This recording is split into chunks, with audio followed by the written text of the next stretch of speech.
Ya, maka sekarang saya pengen berbagi sama kalian semua teman-teman. Dari pengalaman saya belajar tentang ilmu sedekah, ya minimal ada 7 poin sedekah yang bisa Anda lakukan.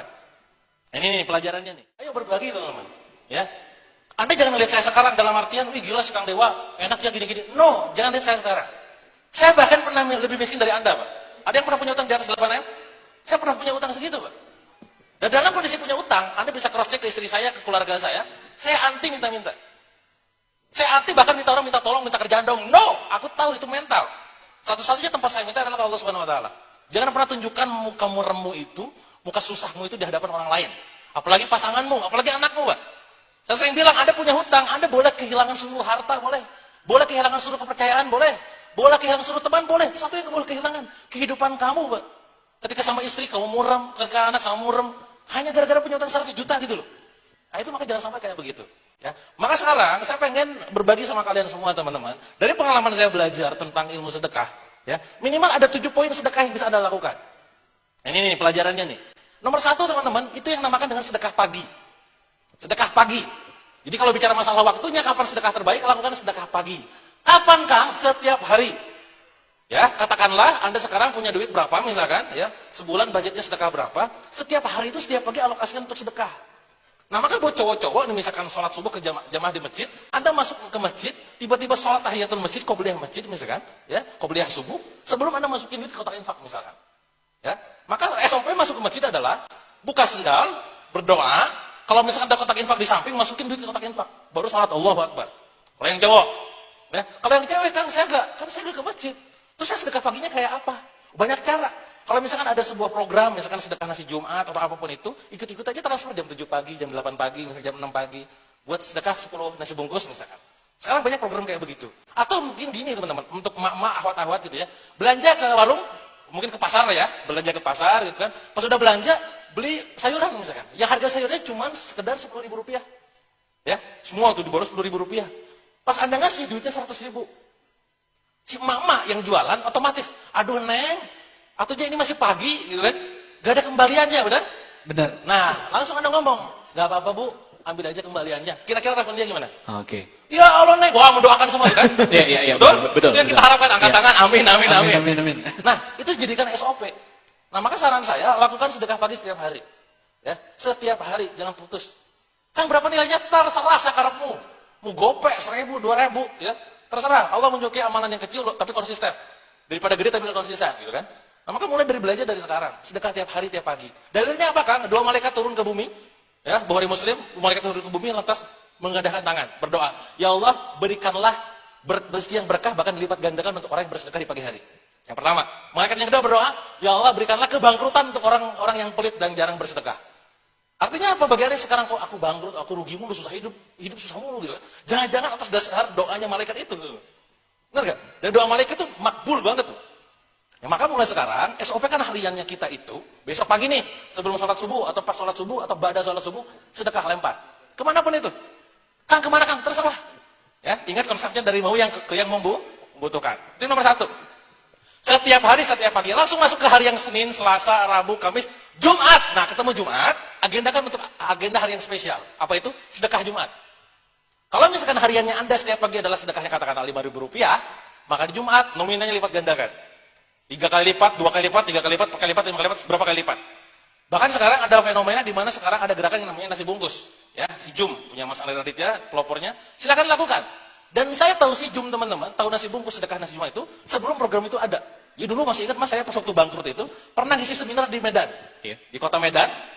Saat saya ngisi seminar, tiba-tiba pada saat coffee break ada bapak-bapak di belakang, dia pakai baju biasa gitu kan, ngobrol. Mas, nanti malam tidur di mana? Oh, saya di hotel, apa ya saya lupa, saya dijemput sama panitia. Oh, nanti kita malam makan yuk, ngobrol-ngobrol gitu kan. Kalau saya kan namanya orang peserta di belakang ngobrol kan, dikirain siapa gitu kan. Benar. Oh, ya gimana nanti aja deh Pak, saya tergantung panitia kan, saya mau ngikut panitia. Iya. Nah, malamnya, tiba-tiba panitia ngontak. Kang, ini ada orang yang mau ketemu. Oh iya siap. Saya turun dari kamar ke lobi.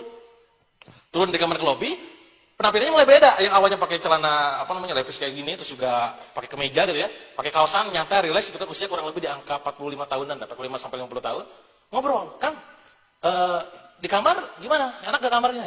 Ya alhamdulillah, besar gitu kan. Oh iya, ya harus yang terbaik ya. Ya makasih Pak gitu kan. Kang, Ngobrolnya jangan di sini ya. Oh bebas ya, bebas aja. Bapak enaknya di mana? Yuk kita keluar katanya. Kita keluar.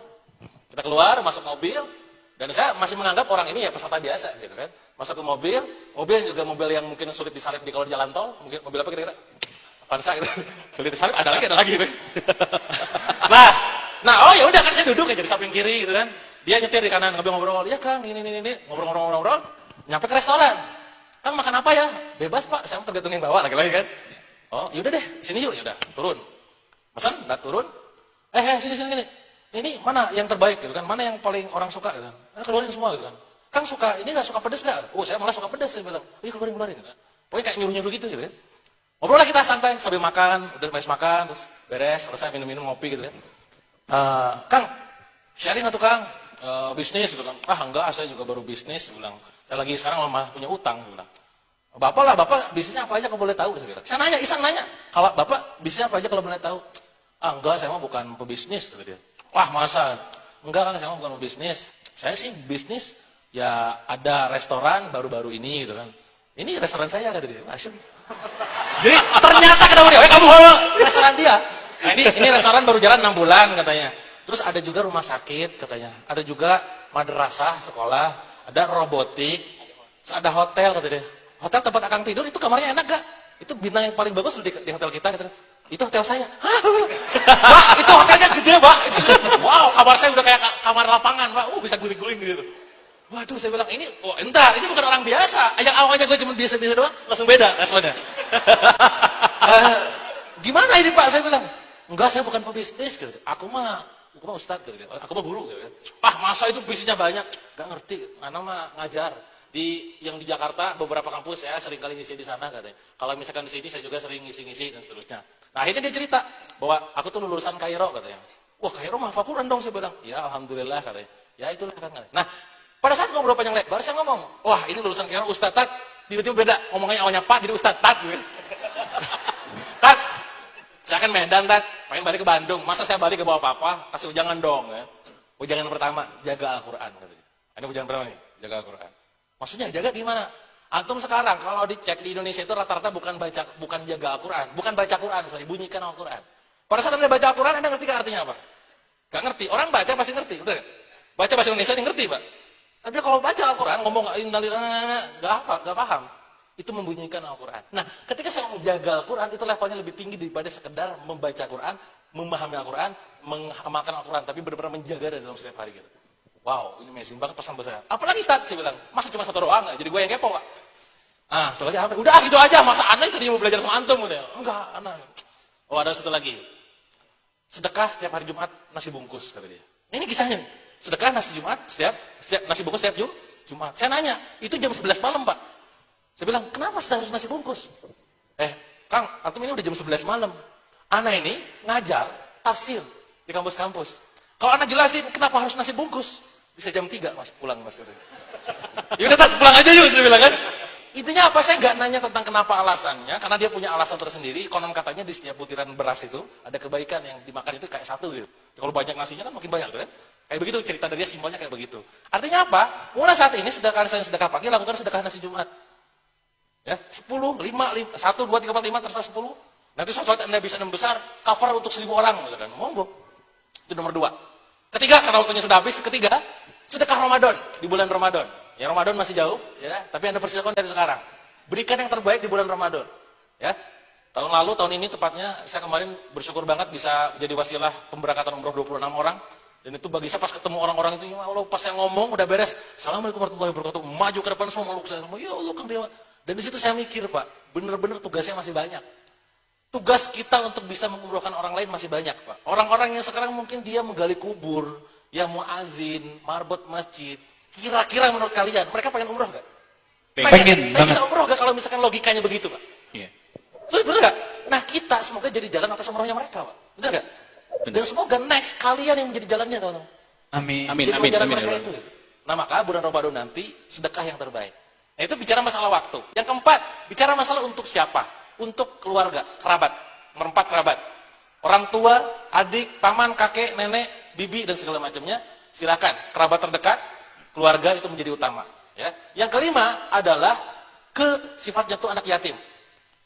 Ini jelas kita gak mau termasuk orang-orang yang pendusta agama, ya. Kita agendakan setiap bulan bikin agenda sama anak-anak yatim, bagi-bagi di sana, ya, berbagi kebahagiaan dengan mereka.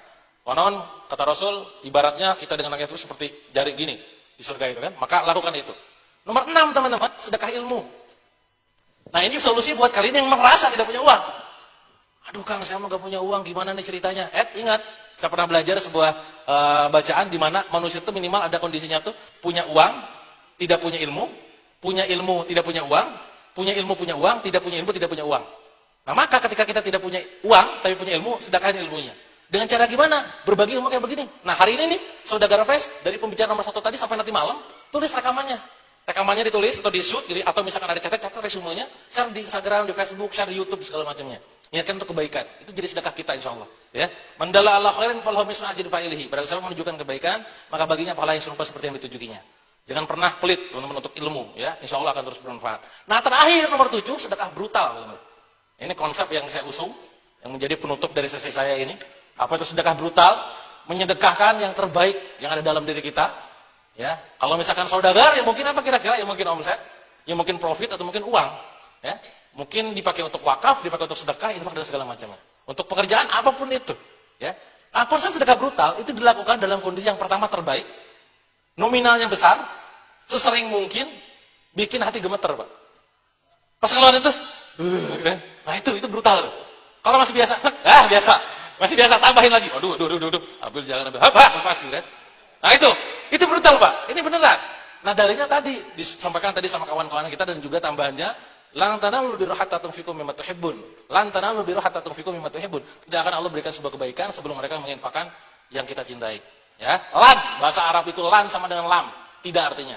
Bedanya apa? Kalau lam itu tidak, kalau lan itu tidak yang selama-lamanya tidak. Lan taqdu an al-yahud wan nasara gitu kan? Sama. Jadi kalau sekarang hidup begini doang kenapa ya? Bisa jadi lu belum pernah sedekah terbaik. Ya. Maka saran saya buat teman-teman semua, gak harus selalu, tapi mungkin dalam sebulan sekali, lakukan sedekah yang nominalnya angkanya besar, atau mungkin pengorbanan yang sifatnya besar. Ya, nanti bisa dimulai dari hari ini. Nanti mungkin teman-teman semua akan sebarkan sebuah kencang ataupun itu, monggo isi yang terbaik. Niatkan tadi, ingin buktikan keimanan bahwa Allah Maha menunaikan janjinya. Kita bismillah, ini adalah awal dari saya ingin menjadi saudagar muslim yang kaya raya.